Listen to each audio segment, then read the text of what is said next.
Hi, folks. Welcome to another episode of Film Study. This is Ken McCusick. We're back for part two of our season review, and the last of them on the quarterback position, which is largely a review of Lamar Jackson's year. We'll talk a little bit about Tyler Huntley on this episode. Here to do that with me is Jordan Coe. Jordan, how you doing? Good, Ken. Thanks for having me here.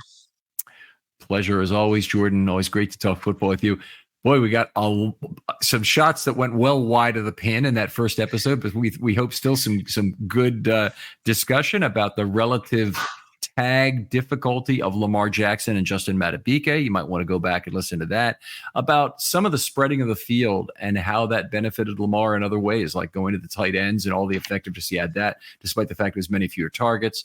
Jordan talked a little bit about running back injuries being one of the reasons why the Ravens couldn't be the kind of dominant steamrolling offense they were in 2019, but more of a sputtering but yet explosive offense that still was fifth in the league in points per drive, which is good, but it's just not as great as the Ravens were 4 years ago. Talked a little bit about Todd Monken. Anyway, great listen. Go download that and take a listen to that one first here, and I'm sure you won't be out of sorts here where we're starting. But I think we'll get back to a little bit. We talked a little bit about the loss of a step, the changes in the run game. But I think one of the really nice things this year is Lamar's changes on extended plays, and specifically that there wasn't one guy that he had to go to. And we've seen in past years that's been Mark Andrews a high percentage of the time that he's gone to. And I mean, I think we can all, if I name 6 players here, you should each have a play that comes to mind for each of these guys. But Aguilar, touchdown in the end zone on the extended play. It was like 9 seconds almost. Flowers, numerous extended plays, really became quite the target. Andrews himself, of course, still a target, of course. How about Gus Edwards on that 80-yard pass? And it wasn't the only time he found space behind the defense as a play extended. Bateman turned out to be a guy who could come back for the football, work his way all the way across the field on a couple of plays. And then Isaiah Likely. I mean, one play that I think we're all going to take from this season as a memory is Likely going up in double coverage and coming down with a football that Lamar threw under heavy duress. Yeah, that was a tremendous play against Jacksonville. The extended plays has been, Lamar's always had the capability to do that. And I think that we're in for more of that next year, because I think teams have this really difficult decision about blitzing or not blitzing. And not every team has the secondary that the Chiefs have. And so if you're going to go heavy up front and the Ravens are going to throw the ball against you, Lamar has found his way to be able to beat the blitz and do so in devastating fashion and do so quickly. The Detroit game is the one that comes to mind. Yes. They decided they wanted to bring pressure, and he just ripped them because they didn't have the secondary for it. So I guess if you've got the secondary for it, then you've got a great defense, and that's a different conversation altogether. But I think you're going to see game plans where the Ravens have their checks and they're ready, and that's another credit to Monken, having Lamar be prepared against the blitz in a way that we have not seen in years past. What does that do? It reduces the number of guys that you see rushing the passer, and then these guys they have to play contain against Lamar. They can't crash in, they can't run all the way up the field. Lamar can't know that he's run past them, right?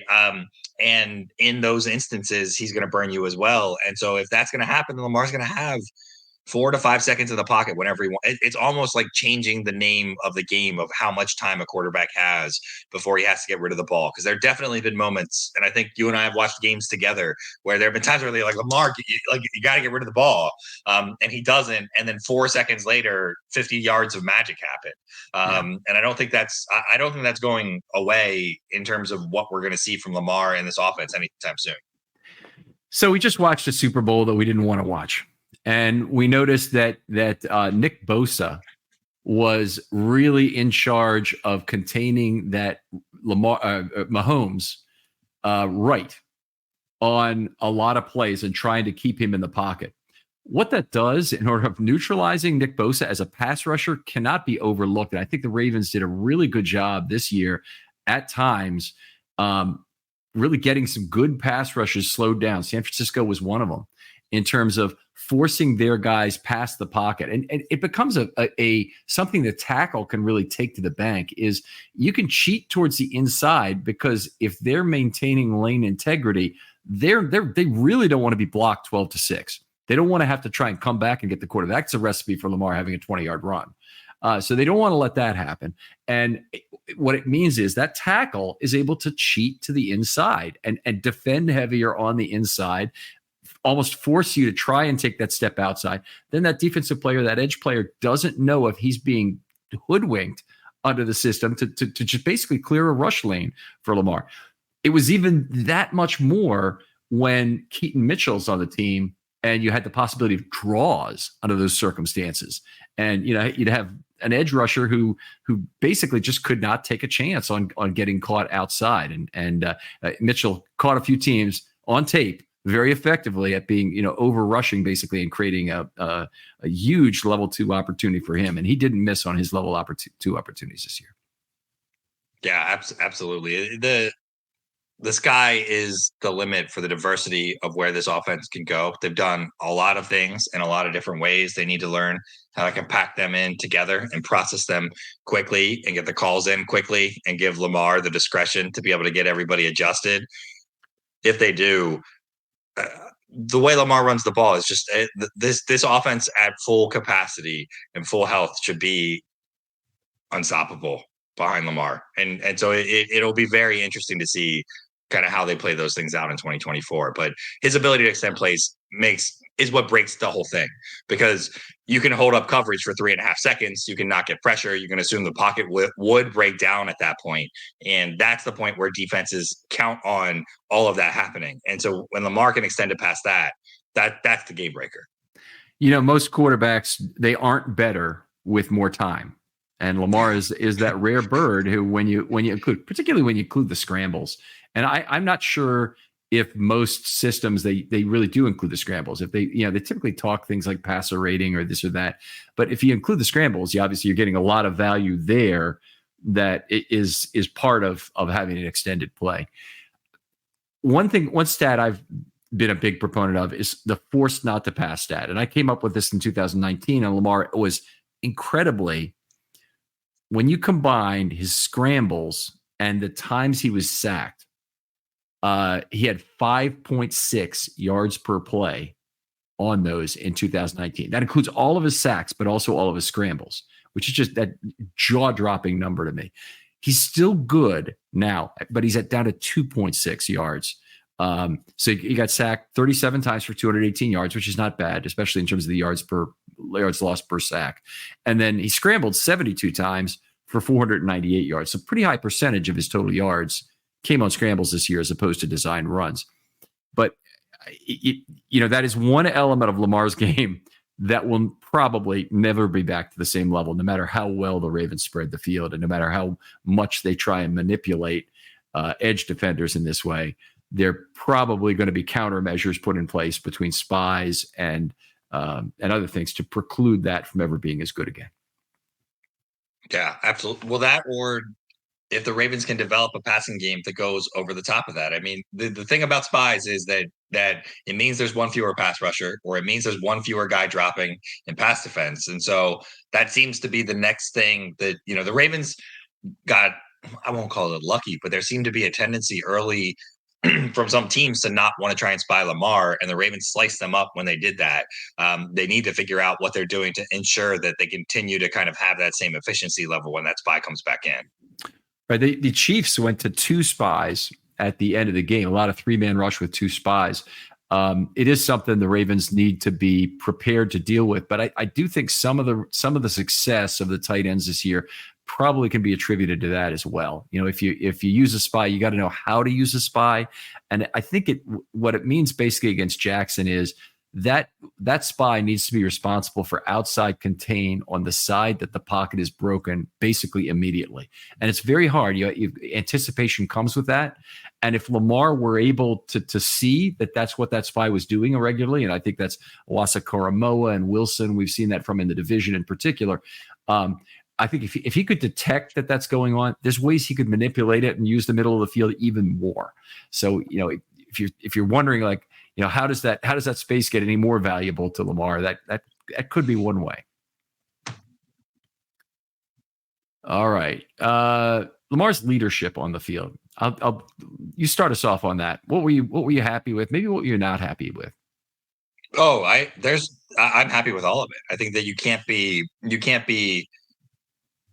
less excited about how this team is going to move forward with a more vocal leader in terms of what he's getting. I think his professional approach, and how he brought that to the team. He's still fun and funny and joking around at times, but there are also times where he is setting the tone and saying, this is serious. This is about getting to the Super Bowl. This is just about running up the score in some of these games. Obviously, vocal on the field also means some of the checks, some of the recognition, involvement in the play calling, and involvement in the game planning before they get there. I think that that's an underrated value of any offensive player. The more voice that they get in that process, the more like you're just saving time, right? Like the NFL is all about, on a week-to-week basis for these games, is about how much time do you have to get ready for this next game, right? Yeah. If you can save 3 hours of film review and 3 hours of preparation, you can lock in 5 to 6 plays out of the playbook that your quarterback and probably the players that he wants to run those with are already on the same page about.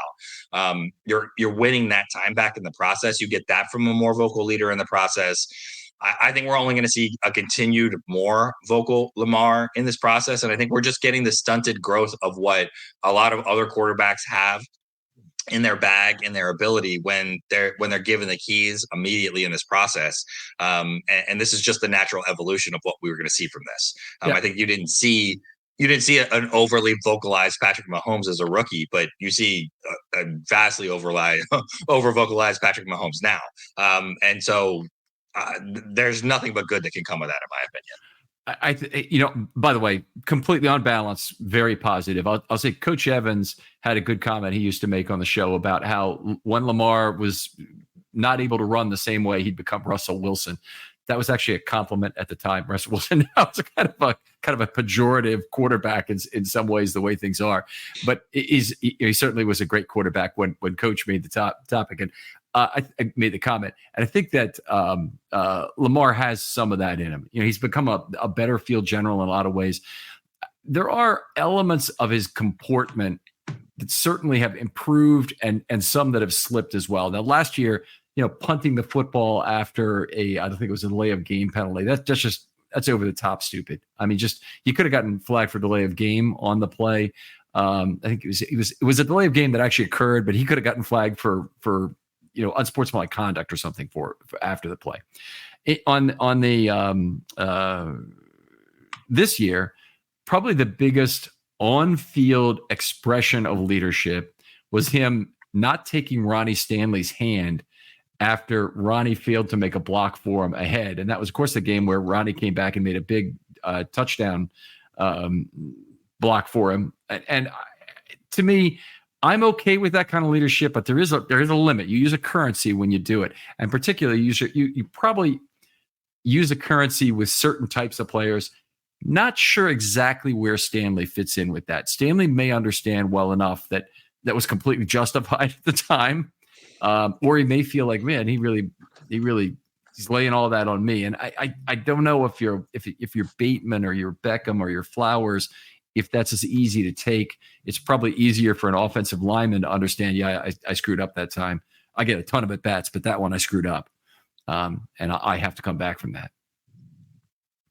Yeah, I mean, he can be and have a little bit of like immature tendencies from time to time, but we've seen Tom Brady break iPads. We've seen all kinds. I mean, you saw Travis Kelce in Andy Reid's face during the Super Bowl. I mean, these to act like Lamar doing these kind of things is just only Lamar doing that in the league. I mean, we're putting him under a microscope by reviewing the entire balance of the season, but I think it gets pretty tough to get through an entire NFL season without having probably 5 of those moments. And you hope as few of them are caught on camera as possible. That is very, very, very true. Nice thing for the Chiefs and Taylor Swift is anything that happens after a play almost never gets caught because they have to switch to Taylor Swift in the booth. By the way, am I upset that Taylor Swift was on camera for 40 seconds? I'm not. I'm upset that it's 20 times 2 seconds that we're missing post-play emotion, which is the most valuable time you can have in terms of understanding what went wrong on a play. is to see what players are talking to each other. I don't care what Taylor Swift thinks about the play. I want to know what the Ravens cornerbacks think about whose responsibility it was to cover Travis Kelce on that play, and see if they, how they messed up. That's my 2 cents on that shit situation there.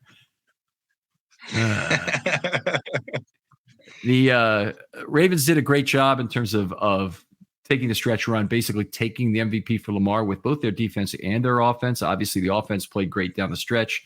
They beat everybody who was in front of them, and they beat some of the other MVP candidates, most notably McCaffrey and Purdy in the big game in San Francisco. Yeah, I mean, Lamar is an MVP competitive player in a 17-game season every single year. And depending on the quality of the defense, I think is really going to tell you a lot about where that ranks. I think the worse, you get this inverse correlation that the worse the defense is going to play, the better season you're going to see statistically overall from Lamar, because you have to. The Ravens love to grind the time down on the clock. They love to not have their offensive players taking a lot of plays. They love to do all that kind of stuff. And so if they're winning, they're going to, like under John Harbaugh, they're going to do it. We all might hate it, but they're going to do it. That's going to be the approach. That's the plan. That's what it is. Get on board or root for another team. It's basic fantasy football logic is that you want a good receiver on a bad team. That's ideal. So get Andre Hopkins because he's your guy. Because first of all, he's the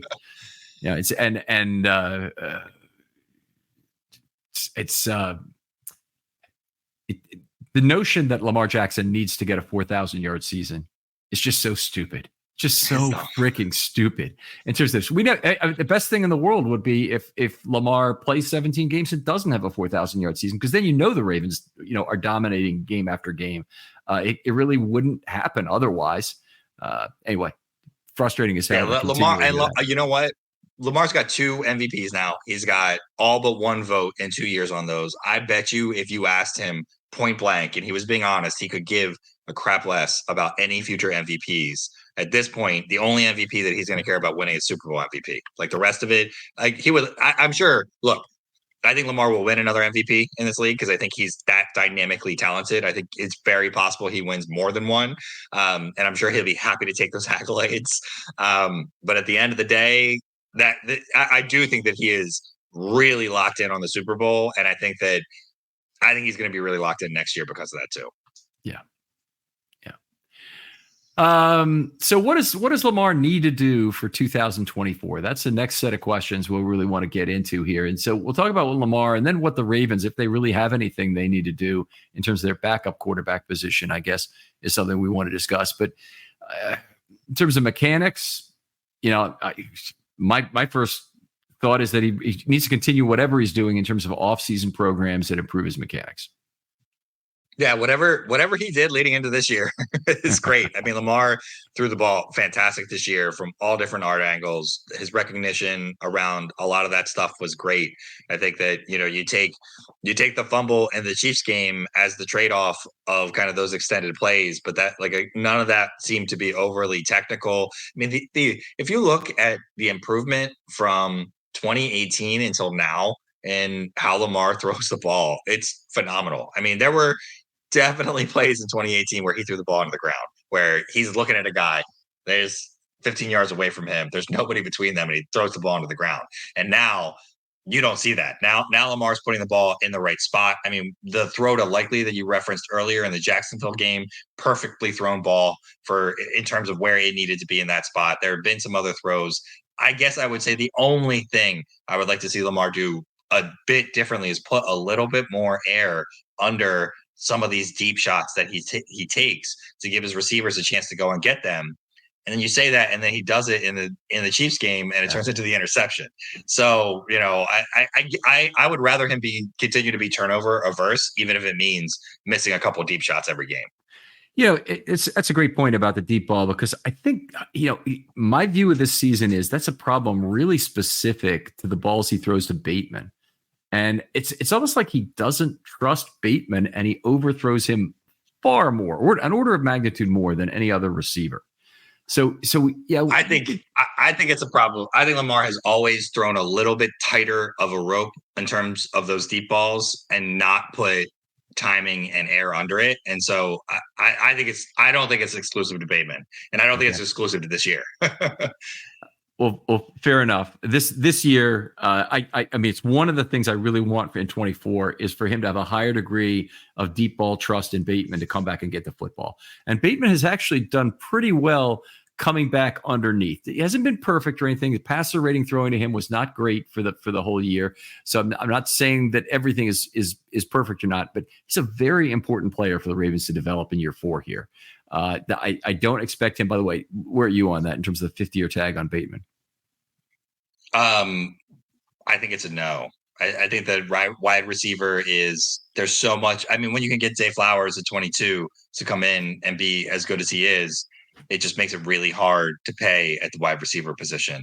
If you're going to pay Likely to stay on board as well long term, I think that's really if you've decided that you want that 12 personnel, that you want to extend Andrews and you want to get Likely and you want them to be together for kind of like a core set of like 3 or 4 years, then I think there's not cap room on the offensive side of the ball to have Bateman here. Okay. I think it's a no also, by the way. And I think Owe is a definite yes, given where the two of them are in their careers. But I did want to get your thoughts on that. Bateman, it doesn't matter whether he's going to be in Baltimore for 1 year or more than that with some sort of re-signing. So some sort of, they could still extend him after or during year 4, or even before year 4. If they really wanted to do that.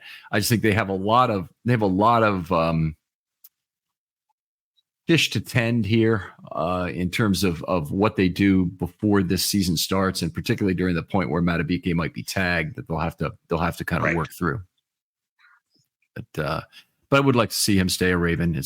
I think he could still be a very good receiver, and just the last 2 seasons, tremendously disappointed that he has not broken out to a greater degree. He's made progress. It's just, I'm tremendously disappointed.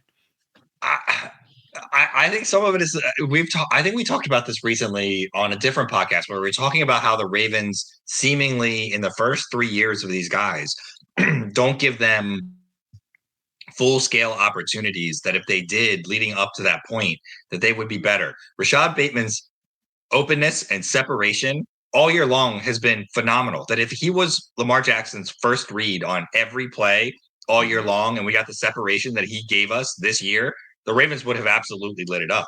And I don't understand the disconnect there between the coaching and getting him higher up the read chart because of that. I've got to respond to that in a certain way. I thought that was true because I've seen on the PFF separation graphs, he's looked tremendous. And they have that. There's some other measure of separation being used because he looks terrible on the next gen separation information. And so that's XY based. And I think the others has to use that same XY data because I don't know what else there would be to give you specific amounts of separation. So here are the possibilities. One is it could be definitional, meaning one is at the time the ball is released and the other is at the time of the catch. And so, some underneath receivers or whatever are getting different amounts of incremental separation because of the case of either of those. Tight ends really dominate the statistic, which would tell me right off that it's not really, speed or even route running based. It's mostly a case of finding soft spots and zones and things like that are a high percentage of that. It's like 6 of the top 11 are tight ends, if I recall correctly. It might be 5, but it's in that neighborhood. It's not. Zay Flowers was in the top 15 or so, but Bateman was down about the 30th percentile on the next gen stats. So something to look at. I would love to have somebody out there explain to me what the difference in definition is between these two measures of separation we're seeing, by the way, because I saw the same thing you did, Jordan, in terms of getting good separation. That's the eye test, I think, of separation when I'm watching games too. So it's not just, and when you go back and you watch the all 22. So it's not just like I've seen the same PFF stat that you have, but there are 5 to 6 times a game that Rashad Bateman is glaringly open. And he is far enough down the read chart that he's just not going to get the ball. And it doesn't even matter. And so it's just, I just don't know how a layperson like me can see that and how the Ravens coaching staff can see that and how they cannot figure out some way to adjust something to at least make him the quick first read or trying it seems like one of those ones where if Lamar had a few more throws to him per game early that were easy throws and they got into a rhythm together and Lamar trusted him to look to him, they could take advantage of it. I just, it just seems peculiar to me. Yeah. I mean, it certainly makes sense. And it certainly is a great thing to work on when you make the earlier point that I think there's more juice to squeeze from Lamar. Yeah. So, one thing that's probably going to be true next year is the Ravens are not going to be playing with the lead as often because they pretty much led every game this year until the last one. They led every game in the last 2 minutes. So, the only counter to that is that they cannot face as tough a schedule. So they faced this year. They only played 3 teams the whole year with losing records. It's just incredible when you really think about that. And we know they went 11-3, 10-4, whichever it was, against teams with winning records during the regular season, and then 1-1 during the playoffs, obviously. But it's I don't think they're likely to play with the lead as often in 24. Some of that depends on what they try and do with the offense as well, and whether they are a bit more aggressive and high octane earlier in some of these situations. But I tend to agree with you. It's just, no matter what, like any combination of how you want to cut that, it's going to be hard to be that dominant. And they also have to continue to be as dominant defensively. And I think they almost certainly have to take a step back defensively somehow from being one of the greatest defenses even the Ravens have ever seen. Not the greatest, but one of the top 4 defenses the Ravens have ever had probably this year. And I don't think they're going to be able to replicate that with all the loss in personnel that they're facing right now. But their out of division schedule is not nearly as menacing looking overall when you kind of take a look at it. You've got the Commanders, but Broncos, Raiders, Giants. So play the AFC Bucks. West and the NFC East, right? That's right. And then they play the Bucks as their 1-1 matchup, which is the best possible 1v1 matchup. Whereas last year they got 2v2 and it ended up being the Lions. Yeah. So that's a tough one. Yeah, it's just a weird circumstance to have to play the NFC West, the AFC South, which ended up being pretty uniformly balanced and good this year, but not great overall because they had Tennessee, but uniformly balanced and good. And then you get the Lions, who are an up and coming team. It was a bad and the NFC West. Tough group. All right. Talk about a little bit about working through progressions. Anything you'd like to see there different from Lamar? Yeah, part of me wants to see him be able to recognize when he needs to check down and when he could run the ball and pick up 6, 7, 8, 12 yards and just take it in those circumstances. There were probably 6 instances of that in the Kansas City game that if he would have done that, it would have made all the difference in the world. And I think that mentality can be pervasive with the offense. So I think that Zay Flowers extending for the touchdown, for example, when you have trust that your team can move the ball, when you don't feel like you're pressing, when you don't always feel like you're trying to hit the touchdown on every single play, when you're doing that, can bring a sense of calm to an offense. When they feel like they can move the ball and they can feel like they can stay in rhythm and they can feel like they can stay in front of the chains the way they need to. They've done that historically at times, and Lamar has been great in some of those moments. It felt like there are just times this year where he really was, and the fumble in the Chiefs game that they lost, that was going to be a touchdown to Rashad Bateman. He was wide open. There was a chasm between him and the closest defender, and if Ronnie Stanley holds up for half a second longer, it's a touchdown, and the game is completely different. I think that and it doesn't play out the same way it plays out as a result of that.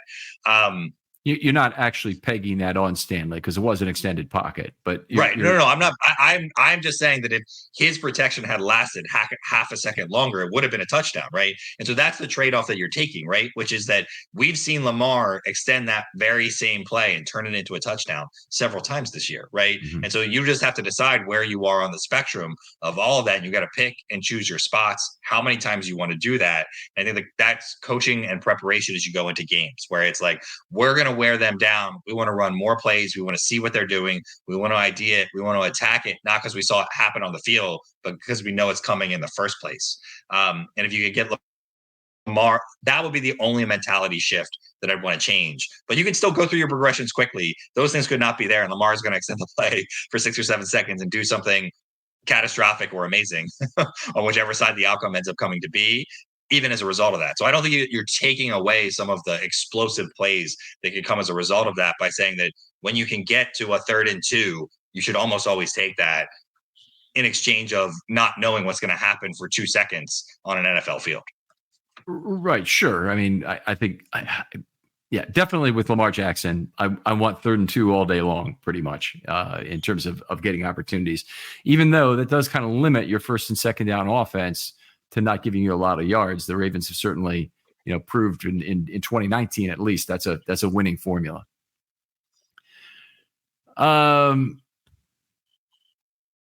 Did think that the loss of Andrews really helped him move through different progressions at different orders. So I think we saw some of that as the season progressed. It did look like Beckham was his go-to guy as the receiver for a good long while. Flowers was more of a gadget guy. Really liked the way that they changed having Flowers be a down the field threat more as the season went on.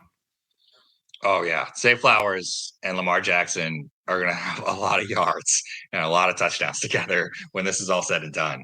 I think that as he becomes the primary read for Lamar from a wide receiver perspective, with Andrews on board and with likely evolving that he has, I just, it's going to be really hard for teams to defend that.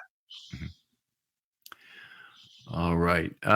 Great stuff. Let's talk about game management skills a little bit. And maybe just talk about some things you'd like to see from Lamar in that way, and maybe we'll each take turns naming one. You want to start? Sure. I would like to see the Ravens run more no huddle. I know that they hate to do it because they think it runs down the clock. And there's nothing in the rules that say if you run no huddle, you have to snap the ball as soon as you get to the line of scrimmage, right? I want them to get, and I mentioned this earlier, I want them to be able to get to the line. And let's say that they are in a 2 tight end personnel like they were against the Chiefs, where they have a loaded box. They got 8 guys in the box. I want to see them split out 4 wide, put both tight ends into slot positions, force those defenders to spread out, and then give Lamar a choice to look and see if he thinks the running angles are there on a draw. If he's got the isolated pass opportunity to Likely or to Andrews, if they're going to give extra coverage there and they're going to press on the outside, is someone going to get beat over the top? Give him the time in those situations to make those adjustments and be able to flex in and out of those spaces. You've got the personnel to do it now, but you've got to get to the line of scrimmage faster. They were better about getting the calls in more quickly, but I think they've got to do an even better job of that if they really, really, really want to take advantage of it.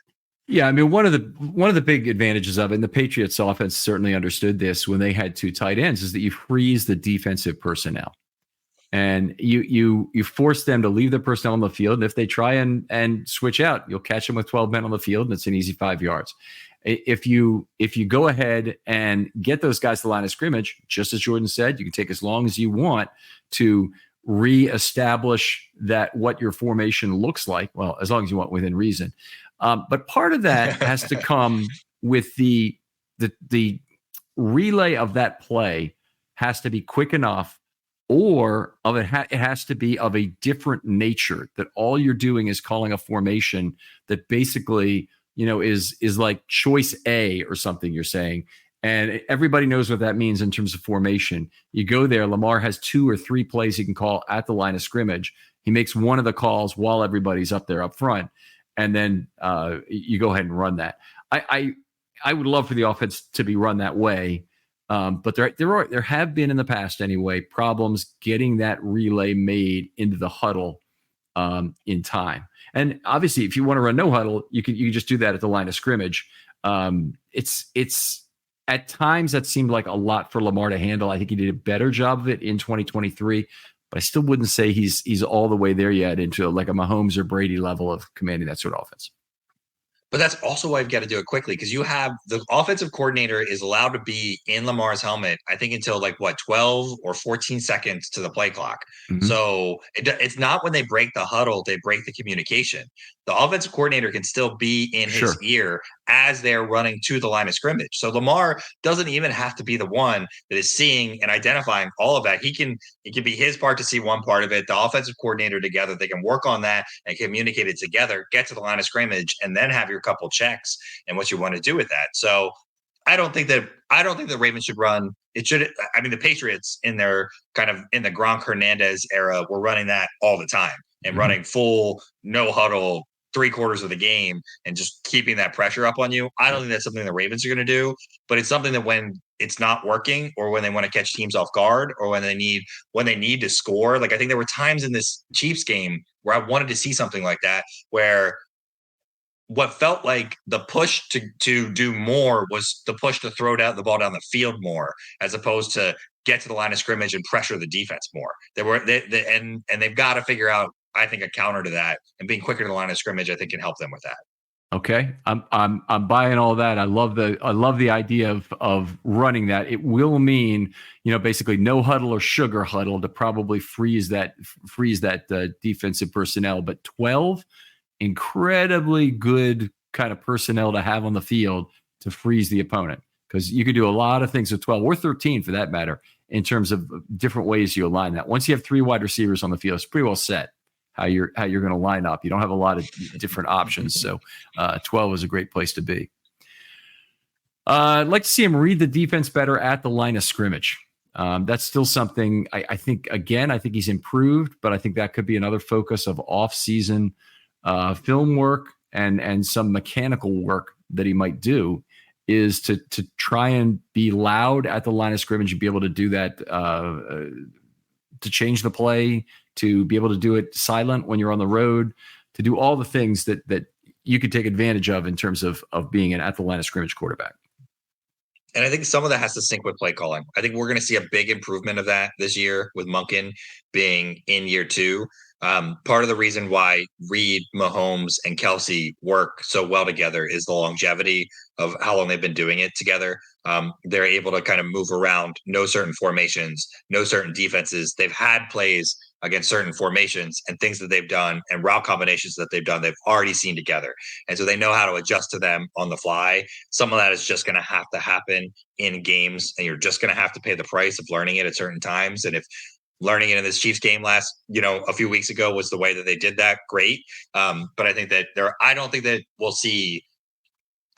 think it will take till at least 2025 to get Lamar to the level that you're talking about, only because he was so stunted from realistically 18, 19, and 20 were years where I don't think he was being taught to read defenses like that. And not just not being taught, not putting in game situations where he learned it in the game. It gets imprinted into your memory because of what happened, right, and learn to adjust. Well, it's a fair question to ask. Has Lamar in general, his ability to lead on field, been reduced by the fact that the Ravens have almost never needed him to do so in terms of game situation? They've had so few comebacks in his career, and yet Lamar still got an incredible record. That's obviously a matter of they're just getting the lead early and keeping it. And that the statistics for Lamar having the lead at halftime are remarkable in terms of how often he's done it and how often he retains the lead from that point. It's something that obviously potentially can put you in not situations where you need to have fourth quarter game winning drives, which, by the way, really stupid way to rank quarterbacks relationally in terms of how valuable they are. The whole quarterback value to win concept is a silly one for a lot of reasons. And you've heard a lot of and even Kurt Warner, who I think is kind of dumb in terms of his criticisms of Lamar, has come out and said, he's like, I've led what would have been game winning comebacks, but the other team scored right before in not very much time on the other side of that. And that was the difference between me winning one Super Bowl and winning 2 Super Bowls. Right. And whatever that looks like. So it is very silly that it's executed that way. Yeah. This is a year where Lamar wasn't bad on interceptions, obviously, but there were still a fair amount of turnovers by the Ravens in terms of the fumbles. And, some of that we saw earlier was mesh point difficulty. And particularly had some with Justice Hill, where he got the fumble, but the ball never really got properly into the mesh point. It's still something Lamar can work on, something Hill needs to work on, something other running backs need to work on. Could be a new running back, obviously, this year in terms of somebody they want to put the ball into the mesh point with. It's kind of going to be an ongoing thing as long as they're going to want to pull out of that. It's the most underrated part about the Mark Ingram era of the Ravens offense. And I don't know what happened between week 10 and week 14 to Mark Ingram. There must have been some kind of minor turned more significant injury that really took some of the juice out of his game. But his ability to read that mesh point and effectively, without saying a word, communicate openly with Lamar about what that looked like was a huge part of the effectiveness of the 2019 offense. Right. If they find a primary, replacing, whether they bring Gus Edwards back or not, and I think Gus Edwards is a good fit for this offense, is that kind of short yardage back anyway. So it's not that I want to see him gone, but prioritizing somebody that understands that mesh point, and whether they know why Ingram and Lamar had that kind of like successful gelling together at the mesh point, if they could replicate that with another running back that was similar to Mark Ingram, then you're not going to pay a lot in terms of cap, in terms of what you're going to get, but you're going to get really good bang for your buck, because those fumbles are things that you need to have go away. And then you're going to need somebody that's going to be able to absorb a number of those snaps for you in those situations before Keaton Mitchell gets fully back to health, and potentially after Keaton Mitchell gets fully back to health. You and I went to the game out in LA together this year, the Chargers game. And that was a game where Zay Flowers on the game-winning touchdown took the ball away from Lamar. It's supposed to go the other way around. And something tells me while it's always nice to get together and just throw the ball with other receivers, sometimes the wrong receivers are involved in that. And with the Ravens, it was James Prochet was a guy who was often involved. And it just didn't fit in the Ravens' plans. Wasn't that significant. It seems like the Ravens, first of all, in terms of throwing the ball around and spending time down in Lamar's backyard or wherever they decide to go, where Lamar lives probably, and meet on some field there to throw the ball around. Every receiver should want to do it, but it should be really important that Bateman, Flowers, likely, the most significant targets are there. Maybe Aguilar again, are there to try and understand just, where you're going to put the football. Where do I want you to break? Where am I expecting you to break? All of that. Yeah, I totally agree. All of those coordination things, I think, all continue to improve another year down the road within the offense, running the same plays, keeping the ones that worked, building, adding on to those things. I do think that, there is plenty more. I think there's plenty more juice to squeeze, even if the Ravens were to be leading as much as they did last year, again, next year. I still think that we'll see an improved performance from the same iteration of the offense. Okay. All right, I wanted to do something fun here because I think it was Jordan and I who did the quarterback preview show for the year. And it was in one of these 2-player episodes, except with Lamar Jackson, he gets his own episode. So it's a 1-player episode, as you can see, because it takes forever to talk about Lamar Jackson, of course. But it was, what's a good year? What's a great year? In his case, what's an off the chart year? I'm just going to read what I had for good before. And I think we probably had pretty good agreement on these. Good was via some combination of run and pass improvements. The Ravens improved scoring efficiency to approximately 2.4 points per drive without sacrificing defensive freshness. Jackson's per run efficiency is high when split by scrambles and designed runs. Lamar plays 15 plus games. The Ravens make the playoffs, and he's there for all postseason games. They easily cleared that hurdle for a good year for Lamar Jackson, right? We agree?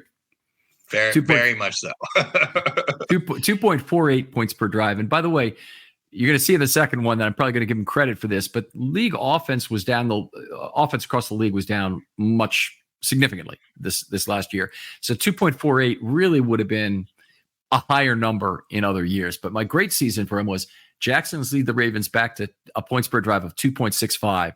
I would say the 2.48 in 2023 points is probably worth just about that, with a good portion of the success derived from Lamar's improved distribution of the football. Lamar seamlessly handles changes in pace as needed, fast or slow. We probably got most of that. Passer rating returns to 100 plus due to reduced turnovers, better playmakers, and better scheme. Malkin and Lamar are lauded as an outstanding new tandem. We hit on pretty much all of that. Yeah, that you could have written that at the end of the season almost. I could have, minus a couple of the details of the statistics, and it falls definitely within there. Yeah, you know what? It is out there, by the way. That podcast is out there, and I know I read it word for word because that's why I did a lot of these. Is the off the charts one I have is we get into long, heated debates about which was Lamar's greatest season, 2019 or 2023, with 2023 fans pointing to playoff success as the tiebreaker. So unfortunately, without hoisting the Lombardi, I don't think the Ravens can do that. And they did win a playoff game. That was something. It was a step forward, I think, in some ways to win a divisional game. But I still don't think there's any question about whether 2019 or 23 was the greater year. Yeah, I think that the 2019 offense also, when you look at it collectively in terms of their performance, that again, if Lamar would have been a unanimous MVP this year, I would have been happy about it, but thought that there certainly was a case to be made to vote for somebody else. Yeah. And that would have been okay if somebody had. So, as you look at it in kind of like this broader instance, yeah, I think this wasn't his greatest season. But I guess the semantics of the term off the charts, it certainly, if we got the level of performance that we get from Lamar this year for every year for the rest of his career, we're going to be very, very happy as Ravens fans. Obviously. Yes. Yeah. There will be going to be multiple MVPs and multiple Super Bowls that are going to be on the mantle as a result of that. So I think, was it better than 2019? No. Was it off the charts in that regard? Right, like you and I would trade our souls to get this performance from Lamar Jackson for the rest of his entire career on the Ravens team, right? Yeah. So in that sense, how can that not be off the charts? Yeah. All right. Well, now one area we didn't hit on so far was the backup quarterback situation. Where are you on Tyler Huntley and whether or not the Ravens maybe need to reset with a younger guy? I'm good with a reset, and I think the Ravens are geared up for a reset. That's why they signed. I can't. His name is escaping me. The guy from the Patriots, Malik Cunningham. Malik Cunningham. The other Malik. Yes, I think that he was signed with the explicit intent to move on from Tyler Huntley. Yeah. And I think that at the end of the day, if you're asking Tyler Huntley to win you a major game in a major moment, then you're going to get a fumble that's returned 99 yards for a touchdown, and you're going to get what you deserve. Unfortunately, another game we went to together that is very forgettable. But all right, I'm with you on that. By the way, I think Huntley probably gets replaced. I'm not even sure that Malik Cunningham is the guy, but I think they'd be willing to take a flyer on a later round draft pick, maybe even an undrafted guy, and find the quarterback that they think could come in. It'd be nice to have a Jake Browning-esque kind of a backup for Lamar who could do a little thing with a great defense. Huntley, I just don't feel like during the regular season, he's certainly been great during the preseason. He's been good at other times. Has ever really been somebody the Ravens could depend on. Well, and it doesn't seem like there's been the trade market that I think a lot of Ravens fans, including you and I, believe that could exist for Tyler Huntley, never manifested. The Ravens would have taken probably even a third or a fourth round pick this year for him if that was ever offered during any point during the year. So there's just that also tells you what the market thinks of Tyler Huntley kind of outside of Baltimore too. Yeah.